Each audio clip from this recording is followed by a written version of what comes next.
നമസ്തേ. ഞാൻ പ്രസാദ് പന്തളം അന്നപൂർണ ജ്യോതിഷാലയത്തിൽ നിന്നും. അപ്പോൾ നമ്മൾ തുടർന്ന് വന്നുകൊണ്ടിരിക്കുന്ന എപ്പിസോഡുകളനുസരിച്ച് 1200 ആണ്ട് മകരമാസത്തിൽ മേടക്കൂറ് തൊട്ട് കർക്കിടകൂറ് വരെയുള്ള നക്ഷത്രക്കാർ അനുഭവിക്കുന്ന സാമാന്യ ഫലങ്ങളെക്കുറിച്ചാണ് ഇപ്പോൾ ചിന്തിക്കുന്നത്. ആദ്യം മേടക്കൂറാണ്. അശ്വതി, ഭരണി, കാർത്തികകാല ഈ 3 നക്ഷത്രങ്ങളെ സംബന്ധിച്ച് മകരമാസം ഇവർക്ക് വളരെയധികം ഗുണകരമായ മാസമാണ്. ഇവരെ സംബന്ധിച്ച് ഗ്രഹത്തിലേക്ക് ശയനസാധനങ്ങളൊക്കെ വാങ്ങിക്കാൻ യോഗം കാണുന്നുണ്ട്. ആരോഗ്യപരമായിട്ടും വളരെയധികം ഗുണകരമായ സമയമാണ്. സഹോദര ഗുണം കിട്ടുന്ന സമയം. അതുപോലെ ധനപരമായി നല്ല ഫലങ്ങളും അനുഭവയോഗ്യമാകും. ഗ്രഹസംബന്ധമായി ഭാഗ്യാനുഭവങ്ങളൊക്കെ വന്നു ചേരുന്ന മാസമാണ്.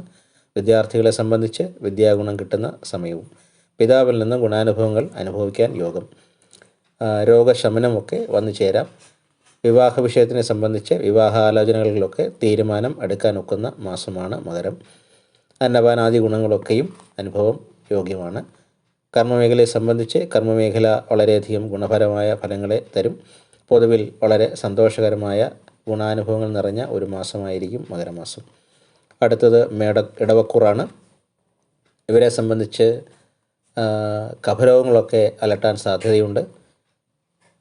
എങ്കിലും രോഗശമനവും ക്രമേണ അനുഭവിക്കാൻ സാധ്യത. സാമ്പത്തികപരമായിട്ട് നഷ്ടങ്ങളൊക്കെ വന്നു ചേരാൻ ഉള്ള ചാൻസ് ഉണ്ട്. അതുകൊണ്ട് അത് വളരെയധികം ശ്രദ്ധിക്കണം. സാമ്പത്തിക തർക്കങ്ങളൊക്കെ വന്നു ചേരാം. ഭൂമിയെ സംബന്ധിച്ചും ചില വിഷയങ്ങളൊക്കെ ഉടലെടുക്കാൻ സാധ്യതയുണ്ട്. കുടുംബത്തിലും ചില്ലറ കലഹങ്ങളൊക്കെ വരാം. ഹൃദയ സംബന്ധമായിട്ട് ചെറിയ അസുഖങ്ങളൊക്കെ അനുഭവപ്പെടാം. അതുപോലെ ഗ്രഹത്തിനു വേണ്ടി ധനം ധാരാളമായിട്ട് ചെലവ് ചെയ്യാനും യോഗം കാണുന്നുണ്ട്. സുഹൃത്തുക്കൾ, മാതാവ് ഇവരെയൊക്കെ സംബന്ധിച്ച് ഇവരുടെ വിയോഗവും അതുപോലെ തന്നെ ഇവരിൽ നിന്നുള്ള ചില ദുരിതങ്ങളുമൊക്കെ അനുഭവിക്കാൻ സാധ്യത കാണുന്നു. പിതാവിനും ഗുണകരമല്ല ഈ സമയം. സ്ത്രീകൾ വഴി കർമ്മമേഖലയിൽ നല്ല മാറ്റങ്ങൾ വരും. വിവാഹ വിഷയത്തിൽ അനുകൂലമായ തീരുമാനങ്ങളൊക്കെ ഉണ്ടാകാൻ സാധ്യതയുള്ള മാസമാണ്. കർമ്മമേഖലയെ സംബന്ധിച്ച് കർമ്മമേഖല പുഷ്ടിപ്പെടും. എങ്കിലും പൊതുവിൽ നോക്കുകയാണെങ്കിൽ ഗുണദോഷ സമഫലമായ ഒരു മാസമാണ് മകരമാസം. ഇനി മിഥുനക്കൂറിനെ സംബന്ധിച്ചാണെങ്കിൽ മിഥുനക്കൂറുകാർ പതിവ് പോലെ ഇവർക്ക് വ്യാഴം മറവായതിനാൽ ഈശ്വരാധീനക്കുറവ് അനുഭവപ്പെടാം. കാര്യങ്ങളിലൊക്കെയും തടസ്സങ്ങളും അതുപോലെ തന്നെ കാര്യങ്ങൾ നീങ്ങാൻ ഉള്ള ഒരു ബുദ്ധിമുട്ടും ഇവർക്ക് അനുഭവം വരാം. രക്തസംബന്ധമായിട്ട് ചില രോഗങ്ങളൊക്കെ ഇവരെ അലട്ടാൻ സാധ്യതയുണ്ട്. ത്വക്ക് രോഗങ്ങളും വരാം. അപ്പം അതൊക്കെ വളരെയധികം ശ്രദ്ധിക്കണം. ദേഷ്യ സ്വഭാവം നിയന്ത്രിക്കാൻ ശ്രമിക്കുക. ധനപരമായി കുറേയൊക്കെ ഗുണകരമായ ഒരു മാസമാണ് മകരമാസം. ഇവരെ സംബന്ധിച്ച് മൂലകുടുംബ ദോഷങ്ങളൊക്കെയും വന്നു ചേരാൻ സാധ്യതയുണ്ട്. അപ്പം അത് പരിഹരിക്കാനായിട്ട് ചില പൂജകളൊക്കെ ചെയ്യുന്നത് നല്ലതാണ്. വിവാഹ വിഷയത്തിൽ വീണ്ടും ചില തടസ്സങ്ങളൊക്കെ വന്നു ചേരാം. വിവാഹം കഴിഞ്ഞവരാണെന്നുണ്ടെങ്കിൽ ഇണകളുമായിട്ട് സംസാരങ്ങളും വഴക്കുകളും ഒക്കെ ഉണ്ടാകാൻ സാധ്യതയുണ്ട്. അതും ശ്രദ്ധിക്കണം. സന്താനങ്ങളെ സംബന്ധിച്ച് ഗുണകരമായ ഒരു സമയമാണ്. കർമ്മമേഖലയെ സംബന്ധിച്ച് കർമ്മതടസ്സങ്ങളൊക്കെയും വന്നു ചേരാം. അതിന് ഇവർ നാഗക്ഷേത്രത്തിൽ പോയി മാസം തോറും യഥാശക്തി വഴിപാടുകളൊക്കെ നടത്തുന്നത് നല്ലതാണ്. ഭൂമി ലാഭമൊക്കെ ഉണ്ടാകാൻ സാധ്യതയുണ്ട്. എങ്കിലും ദൈവാധീനക്കുറവ് ഉണ്ട്. അത് പരിഹരിക്കാനായിട്ട് വൈഷ്ണവ ക്ഷേത്രത്തിൽ മാസം തോറും തൃക്കൈവെണ്ണയും അതുപോലെ തന്നെ നെയ്വിളക്കും ഒക്കെ സമർപ്പിച്ച് ഭാഗ്യസൂക്താർച്ചനയായിട്ടൊക്കെ ചെയ്യുന്നത് വളരെയധികം ഗുണകരമാണ്. അടുത്തത് കർക്കിടകക്കൂറാണ്. കർക്കിടകക്കൂറുകാരെ സംബന്ധിച്ച്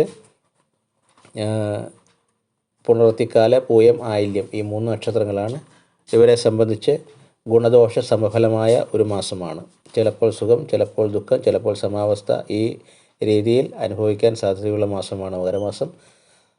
സന്താനങ്ങളുമായി കലഹങ്ങളിലേക്ക് ഏർപ്പെടാതെ, കലഹം വരാതെ നോക്കുക.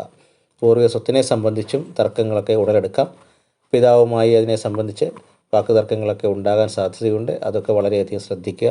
വാക്കുകൾ ഉപയോഗിക്കുമ്പോൾ അത് ശത്രുതാ വിഷയങ്ങൾ ഉണ്ടാക്കാൻ സാധ്യതയുണ്ടെന്നുള്ളത് മറക്കാതിരിക്കുക. സഹോദരങ്ങളുമായിട്ടും കലഹം വരാം. ഗ്രഹത്തിൽ നിന്നും മാറി താമസിക്കാൻ യോഗം കാണുന്നുണ്ട്.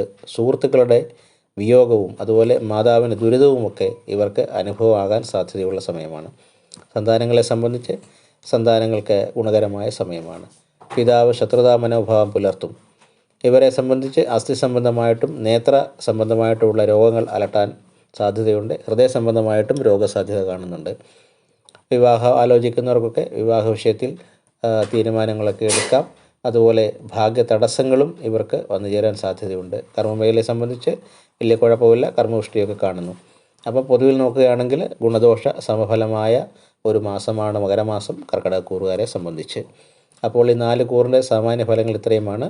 ഇനി അടുത്ത എപ്പിസോഡിൽ അടുത്ത 4 കൂറുകളുടെ ഫലങ്ങളുമായിട്ട് നമുക്ക് കാണാം. അതുവരെയും നന്ദി, നമസ്കാരം.